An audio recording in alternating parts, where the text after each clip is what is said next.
ಹಾಗೂ ವೇದಿಕೆ ಮೇಲೆ ಉಪಸ್ಥಿತರಿರ್ತಕ್ಕಂಥ ಎಲ್ಲ ಗಣ್ಯಮಾನ್ಯರೇ ಹಾಗೂ ಊರಿನ ಎಲ್ಲ ಹಿರಿಯರೇ, ಅಣ್ಣ ತಮ್ಮಂದರೇ, ಅಕ್ಕ ತಂಗಿಯರೇ, ಮುದ್ದು ಮಕ್ಕಳೇ, ಇವತ್ತು ಯುಗಾದಿ. ಈಗಾಗಲೇ ತಾತವರು ಹೇಳಿದಾಗೆ ಹೊಸ ವರ್ಷ ನಾವು ಈ ಪ್ರಕೃತಿಯಲ್ಲಿ ಬದಲಾವಣೆ ಆಗೋದಂದ್ರೆ ಹೀಗೆ.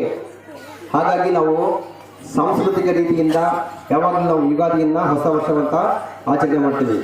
ಈ ಯುಗಾದಿ ಹಬ್ಬಕ್ಕೆ ಮತ್ತು ಜನವರಿ ತಿಂಗಳು ಮಾಡ್ತಕ್ಕಂಥ ಹೊಸ ವರ್ಷಕ್ಕೆ ಏನು ವ್ಯತ್ಯಾಸ ಅಂದರೆ ಅಲ್ಲಿ ಕ್ಯಾಲೆಂಡರ್ ಮಾತ್ರ ಬದಲಾವಣೆ ಆಗುತ್ತೆ, ಇಲ್ಲಿ ಪ್ರಕೃತಿಯೇ ಬದಲಾವಣೆ ಆಗುತ್ತೆ.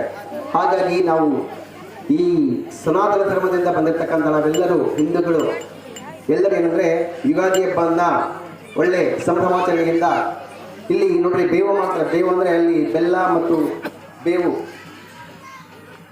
ಆಯ್ತು, ಎಲ್ಲಗಳೆಲ್ಲ ಸಿಹಿ ಕಹಿ ಎಲ್ಲವೂ ಬರ್ತದೆ ಮನುಷ್ಯನ ಜೀವನದಲ್ಲಿ.